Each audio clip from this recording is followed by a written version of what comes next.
neza cyane ariko kandi mu mikino yakinwe muri weekend ikipe ya Bugesera yatsinze Gasogi United igitego kimwe ku busa isanze Kigali. Rutsiro Etincelle ubusa ku busa. APR tsinda Musanze ibitego biri ku busa. Ikipe ya AS Muhanga yatsinze Mukura ibitego biri ku gitego kimwe. Kiyovu itsinda AS Kigali izo nyine 3-1. Goriringanye na Marine kimwe kuri kimwe. Hanyuma rero mu mikino itegerejwe harimo umukino wa Gicumbi na Police uyu munsi. Rayon Sport ikipe ya Ermelek niyo dutegereje kuri uyu wa mbere. Rugaje umukino warawurebye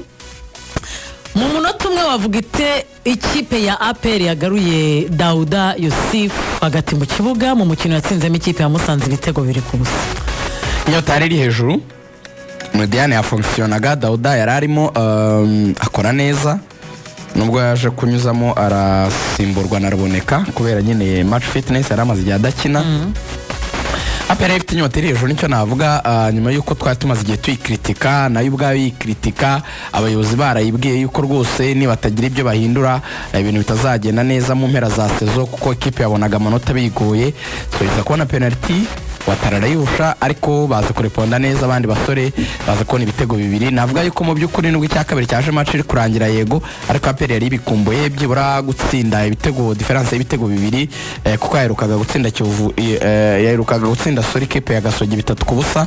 ubundi yagenda gusanga niyo yabaga yatsinze byabaga ari kinini cya kimwe. Ikindi cya kabiri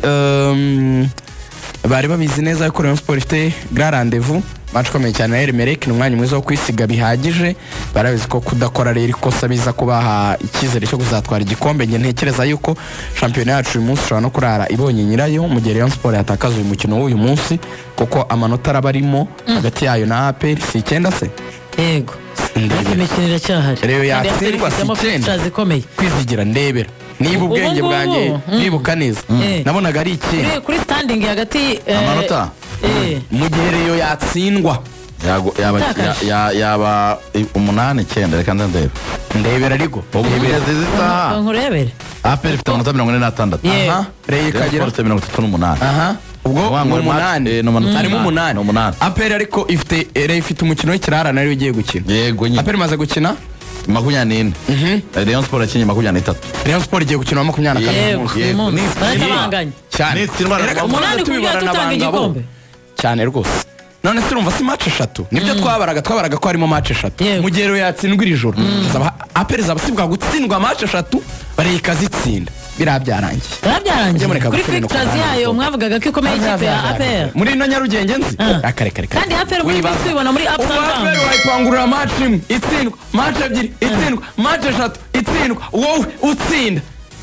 match 3 muri 11 muri match uravuga ko ingingo yazanye ijambo mu mupira w'ikigali yitwa Wezo Wandani wazamo mu minsi ishize twarabonye APR rero niba ifite ibyo kuramira dore uko bigomba kugenda rasa Ermelek yasigaye 5 utegereze kubara kuzarasa APR hazaba hasigaye mali yego ifite Mevesi wayo yego ubare ko nimwe ihuriro uzayikubita kuko nabyo biri kurusho none usigara uvuga ngo ayabiri asigayemo nzayitega kuri ibyo bigugu naho nukubitwa APR zazi gushakaho draw kandi draw irashoboka cyane muri championnat yacu yakurashe ibyo bindi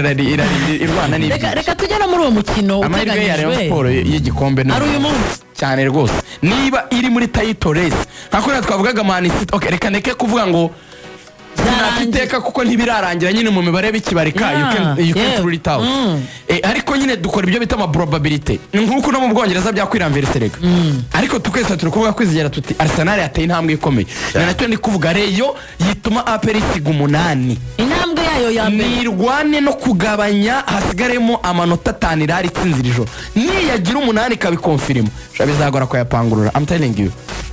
ikipe ko bwangira bitangiye kwegera ku kigero cya 70% kwa APR ikipe ya Rayon Sport kuri uyu mugoroba nkuko Rugaju abivugaga ifite umukino n'ikipe ya Ermelek. Mu makuru avugwa muri ekipe harimo Fanganye ndetse na Emery Bayisenge ntaza kugaragara kuri uyu mukino. Abantu barabyuka ko ku mukino weruka yavunitse ahubwo se nibagiye kumubaza ntuzaye aho uko imeze ariko tuzabigaruka hejuru yego nejo amakuru meza noneho nuko umwe mu batsinze ya Ermelek akanatorwa nk'umukinnyi icyo gihe Mbwe Gloire yagarutse haba hari match ikomeye nshishikariza n'abareba kuza kureba nta n'urwitwazo bafite cyane ko match 2:30 ni amasaha meza cyane aya niyo masaha meza y'umujyi aya niyo masaha meza kuko nta mbuteyaje bihari amasaha bari meza wagera kuri stade hakiri kare none buri abantu bagorwa no gutaha 4:30 burya match rangiye nta mbuteyaje bihari utaha neza icya kabiri ni amasaha n'umuntu wakoze ubageze mu rugo ugahindura imyenda ukitunganya ukabona umwanya wo kuza kuri stade icya gatatu iyi ni match y'ubuzima n'urupfu kuri Rayon Sport niba mukumbuye shampiyona iyi ni do or die kandi icyo nababwira Darko yari yaje kureba amamatch yanyashize yarebye niza APR nazo yajya zireba ariko nimutekereza yuko nabo bayoroheye iwabo mumenye ko tari gukina imikino nyafurika yasezerewe mereke sindizi ikipe z'Ikigali kugira ngo akomezanye akazi muri match za koroha rero bahagerera igihe kuko natwe turayibageza kuri Radio Rwanda sibyo na cyane yego turibane match hari akamesaje gato nshaka kubasomera banje ari mutabaruka yanyandikiye ngo kuri Gasogi ntibishoboka impamvu zatumye ishingwa nizishobora gutuma ivangwa n'indi aho yava hose umuvugizi w'urubambi Gasogi zakomeza kubaho uko bisanzwe kandi ibyishimo niyo ntego ubwo reka nze muhamagare mufitiye akamesaje grand frère nene bagiye kumuha kwezi dusoza kuwa kabiri ku cyumweru w'iki cyumweru twatangiye ikipe ya Al Hilal ifite akazi i Kigali nyuma yo kunganyiriza yanganyirije mu gihugu cya Maroc batsinda RS Berkane igitego cyiza cyane ariko Steven Boyelaza kubona ikarita y'umutuku